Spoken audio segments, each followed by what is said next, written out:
Ancient love poetry episode number 5 की शुरुआत होती है लव केव से। अब बाइजू के जो पास्ट को देखने के बाद शंगा उसकी और काफ़ी ज़्यादा सिंपैथी फील करती है और अपनी फीलिंग को एक्सप्रेस करते हुए कहती है कि आज के बाद तुम अकेले नहीं हो, मैं तुम्हारे साथ रहूँगी, तुम्हारे साथ खेलूँगी, कूदूँगी और हर मोमेंट को शेयर करूँगी। और उसे गले से लगा लेती है। गले से लगाने के बाद थोड़ी देर के लिए बाइजू तो हिचकिचाता है, लेकिन बाद में वो भी उसे गले से लगा लेता है। वहाँ बात की जाए त्यांची की तो वो ट्रबल में आ चुका था, क्योंकि उसकी वजह से काफ़ी बहुत बड़ी प्रॉब्लम क्रिएट हो चुकी थी। अब उसके लव इवेंट का एक रिज़ल्ट सामने ये आया था कि उसे लग रहा था कि उसकी वजह से गॉडेस ऑफ डे और गॉड ऑफ नाइट जो है एक दूसरे के प्रति ज़्यादा अट्रैक्ट हो चुके हैं। लेकिन यूमी उसके पास आती है और उसे बताती है कि तुम्हें ज़्यादा चिंता करने की कोई ज़रूरत नहीं है, मैं सारा ब्लेम अपने ऊपर ले लूँगी और तुम फ्री हो, तुम्हें कोई कुछ नहीं कहेगा। दरअसल त्यांची को डर इस बात का नहीं था कि जियांग उसे पनिश करेगा, बल्कि डर इस बात का था कि वो काफ़ी लंबे अरसे तक फिर शंगवा को देख नहीं पाएगा। लेकिन यूमी की बात उसे सेटिस्फाई करती है और ये बात सुनते ही वो अब वहाँ से जाने लगता है। वहाँ से जैसे ही जाने लगता है, गॉडेस ऑफ डे और गॉड ऑफ नाइट अपने अपने कैबिन्स के दरवाजे तोड़ देते हैं। दरअसल उन्हें अलग अलग रूम में बंद करके रखा था ताकि उन्हें अलग रखा जा सके, लेकिन वो दोनों मिलकर भी उन्हें रोक नहीं पा रहे थे। अब त्यांची को ये सोचने में मजबूर हो जाता है कि आखिर ये लव में इतनी ज़्यादा पावर कैसे है कि ट्रू गॉड्स होते हुए भी हम इन्हें रोक नहीं पा रहे हैं। वहाँ अब लव केव की बात की जाए तो पोहा की जो एक्सपेक्टेशन पर पानी तब फिरता है जब उसे एक सरप्राइज़ मिलता है। दरअसल उसने त्यांची और शंगा को उस लव केव में बंद करा था, लेकिन जब वो वहाँ पहुँचता तो उसे वहाँ पर बाइजू मिलते हैं और अब बाइजू के डर से वो अपने सारे के सारे कारनामों को उगल देता है कि भाई त्यांची की वजह से उसने लव इवेंट को ऑर्गेनाइज करा था ताकि वो शंगा के साथ से डेट पर जा सके। अब बाइजू कहता है कि वो तो अभी छोटा बच्चा है, बच्चे की तरह है, तो आगे से तुम इस तरह की कोई हरकत नहीं करोगी। वो भी बता देता है कि कोई बात नहीं, मैं आने वाले एक साल तक उनके लिए कोई मैच मेकर नहीं बनने दूंगा। और वो शंगा को देखने की कोशिश करता है, लेकिन शंगा को देख नहीं पाता क्योंकि बाइजू से रोक लेते हैं। और नेक्स्ट डे बाइजू शंगा को अपनी गोद में उठाकर ले जाते हैं। कुछ गॉडेस जो होती हैं वो उन्हें देख लेती हैं, लेकिन वो शंगा को पहचान नहीं पाती हैं और बाइजू से ले जाके उसके कमरे में रख देते हैं। अब हमें दरबार का सीन दिखाया जाता है, या यूँ कहिए पिलग्रिमेज हॉल का, जहाँ पर जियांग वापस आ चुके हैं और वो अब सभी की पूछताछ शुरू कर देते हैं। दरअसल जो गॉडेस ऑफ डे है और गॉड ऑफ नाइट है, उनके बीच का जो रोफ ऑफ लव का लव अफेक्शन था वो तो बंद हो चुका था, लेकिन रियल लव फीलिंग अब जागृत हो चुकी थी। तो यहाँ पे जो कहानी का मेन सीन दिखाई देता है, वो बताते हैं कि उनके मन में ये फीलिंग तो थी लेकिन कभी एक्सप्रेस नहीं कर पाए, लेकिन रोब ऑफ लव की वजह से अब वो एक दूसरे से बहुत ज़्यादा प्यार करते हैं। अब ये रियल लव वाली फीलिंग को देखकर यूमी आगे आती है और कहती है कि इन सब में इनकी कोई गलती नहीं है, रोप ऑफ लव को मैंने यूज़ करा था और इसी वजह से बाय मिस्टेक ये उन दोनों पर गिर गई। पोहा भी अपने लव इवेंट को ऑर्गेनाइज करने की वजह से खुद पर ब्लेम लेने की कोशिश करते हैं, लेकिन जियांग कहते हैं कि इसमें तुम्हारी कोई गलती नहीं है, तुमने त्यांची के कहने पर लव इवेंट को ऑर्गेनाइज करा था। वेल यहाँ पे अब त्यांची की एंट्री होती है और बड़े बिंदास तरीके से वो कहता है कि वो यूमी से कहता है कि तुम हर बार ब्लेम अपने सर पर कैसे ले सकती हो, तुम जानती हो कि ये सब मेरी गलती है, मैंने ये सब ऑर्गेनाइज करा था क्योंकि मैं शंगा को प्रपोज करना चाहता था। अब जियांग गुस्सा हो जाता है, लेकिन त्यांची कहता है कि तुम क्या जानो प्यार वाली फीलिंग क्या होती है, तुम तो कई हजार सालों से अकेले रहते हो। अब जियांग गुस्सा आ जाता है और उसे ब्राइट मेंशन में कैद करने के लिए भेज दिया जाता है। त्यांची कहता है कि मुझे पकड़ने की जरूरत नहीं है, मैं खुद जा सकता हूँ, और वहाँ से चले जाता है। वहाँ पूरे गॉड रियल में एक ही बात फैली थी कि Baiju the most coldest man of heaven, जो कि लड़कियों की ओर देखता तक नहीं है, एक लड़की को गोद में उठाकर लेके जा रहा है, लेकिन कोई इसे पहचान नहीं पा रहा और सभी हम बैट लगाने पे जुए हैं कि भाई जो बताएगा वो जीतेगा। इतने में वहाँ पर काइलिन और बाइजू भी आ जाते हैं। काइलिन कहते हैं कि तुम लोग ये क्या बकवास कर रहे हो। बाइजू अब काइलिन को रोकते हैं कि कोई बात नहीं। अब वो उनके पास जो रत्न है उनके बारे में पूछता है, लेकिन काइलिन बताता है कि अलग अलग चीज़ों से बने हैं। बाईजी वहाँ से चले जाते हैं। दरअसल वो शंगवा के लिए कोई गिफ्ट बनाने की सोच रहे थे। अब हमें शंगवा का सीन दिखाया जाता है जो जाग जाती है। शंगवा के जागने के बाद उसकी एक दासी वहाँ पे होती है जो कि उसे बताती है कि बाईजी उसे उठाकर यहाँ पर लाए हैं, और शंगवा कहती है कि मैं रात में सोते हुए खराटे मारती हूँ क्या?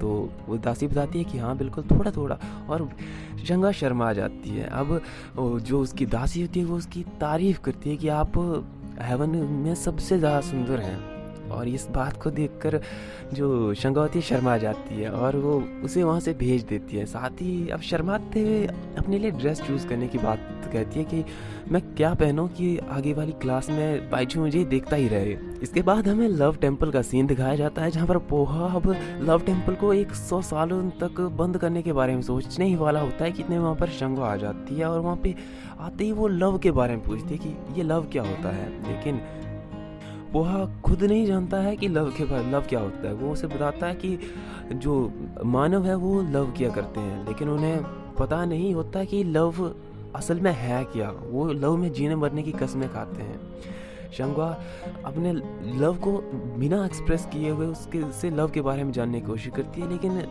पोहा तो था ही है ऐसा गॉड जो शादियाँ कराने के लिए बना था, इसलिए वो समझ जाता है। वो शंगवा को कहता है कि आप जिस किसी से भी प्यार करती हैं आप उसे डायरेक्टली जाके कह दीजिए, और वो उसे एक वाइन बॉटल देता है जो काफ़ी ज़्यादा पुरानी होती है, और कहता है कि इसे पीने से आपके अंदर का जो प्यार होगा वो आप एक्सप्रेस कर पाएंगी। अब शंगवा भी उस बॉटल को लेकर चली जाती है बाईजी के पास, और बाईजी के पास जाते ही वो उसके साथ बात करने लगती है। साथ ही वो कहती है कि माउंट लुकआउट का जो स्टार व्यू है वो काफ़ी ज़्यादा अच्छा है। वो उसे कहती है कि क्यों ना हम साथ में स्टार व्यू देखें।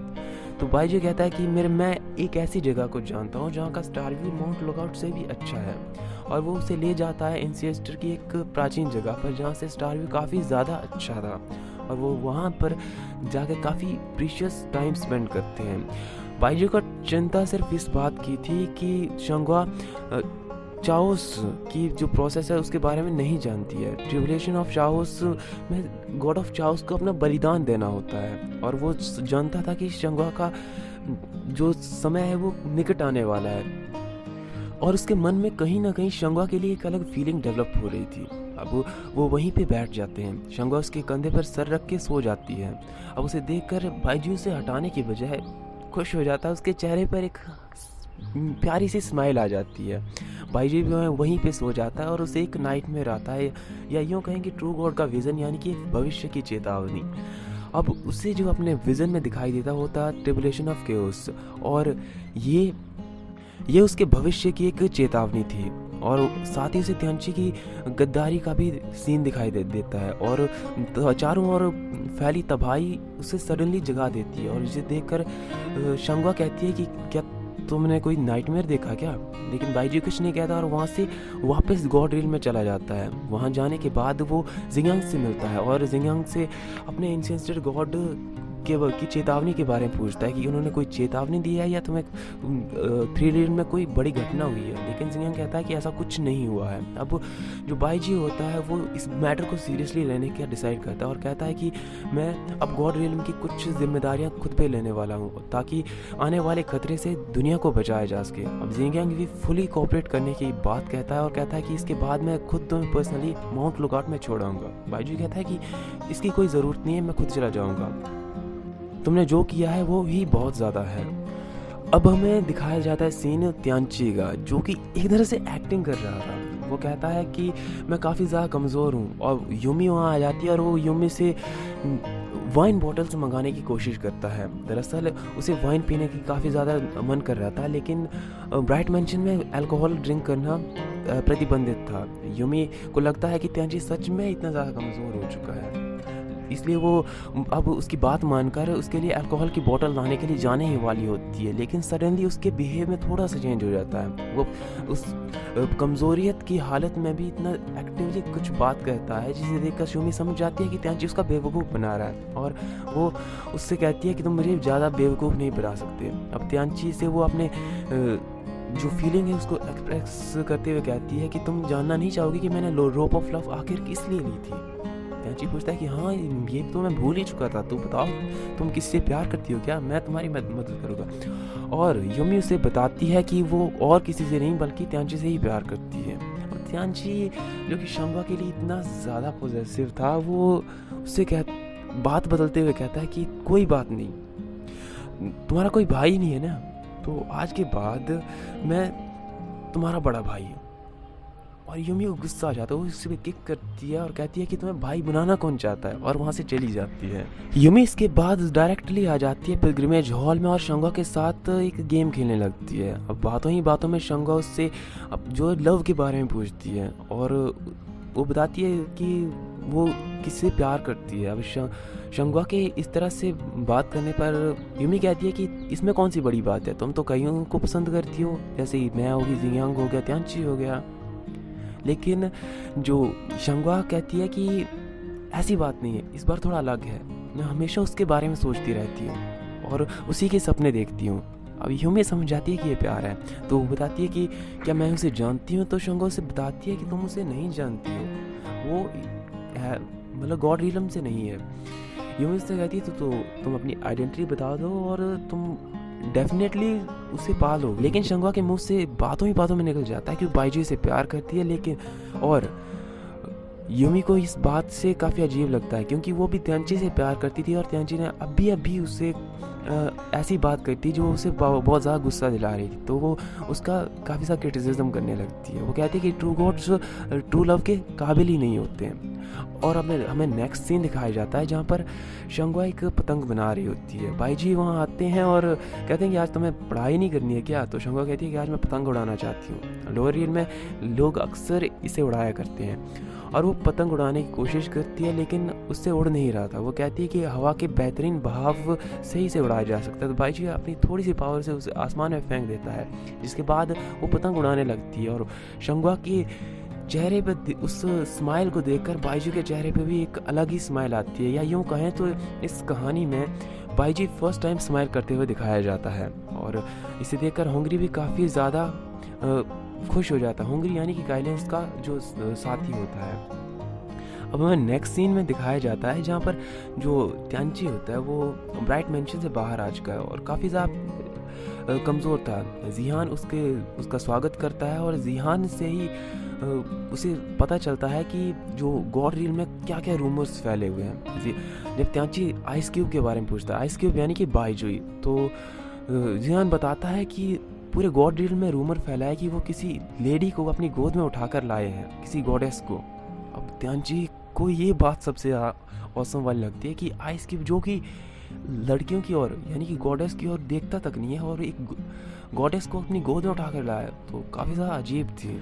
नेक्स्ट हमें बाईजुई का सीन दिखाया जाता है जो कि फंकलैंड में एक मैसेज भेजता है एल्डर फंक को ताकि क्वीन ऑफ फायर फियोनेक्स को बुलाया जा सके, या यूँ कहें तो शंगा के लिए एक स्पिरिचुअल बीस्ट को तैयार किया जा सके। दरअसल प्राचीन काल से ऐसा चला आ रहा था कि जो गॉडेस ऑफ चाओस होगी उसके लिए जो फायर बीस्ट होगा वो क्वीन ऑफ फायर फियोनेक्स ही होती है, तो इसीलिए वो संदेशा भेजते हैं। अब काइलिन कहता है कि आप उस तरह के बर्ड्स को क्यों बुलाना चाहते हैं, वो काफ़ी ज़्यादा गंदे होते हैं और काफ़ी बातूनी भी होते हैं, आप मेरी तरह किसी को चूज़ क्यों नहीं करते। अब बाईजी उसके साथ फर्स्ट टाइम मजाक करते हुए कहता है कि अगर मैं तुम्हारी तरह किसी को चूज़ करूँगा तो वो पूरा दिन उसके साथ बातें करती रहेगी, और अगर शंगा पूरा दिन अपने स्पिरिचुअल बीस्ट के साथ बातें करती रहेगी तो वो स्टडी पे ध्यान कब देगी। अब ये बात सुनते ही काइलिन कहता है कि आपने फर्स्ट टाइम मेरे साथ मजाक करा है। नेक्स्ट सीन में दिखाया जाता है शंगा का जो कि बाईजी को खुश करने के लिए डांस सीख रही थी और डांस क्लासेस में काफ़ी ज़्यादा हार्ड वर्क कर रही थी, और जो उसकी टीचर होती है वो बताती है कि आप नहीं है तो आपको इतना ज़्यादा खुद पे फोर्स करने की ज़रूरत नहीं है। और यहीं पे एपिसोड नंबर 5 समाप्त हो जाता है।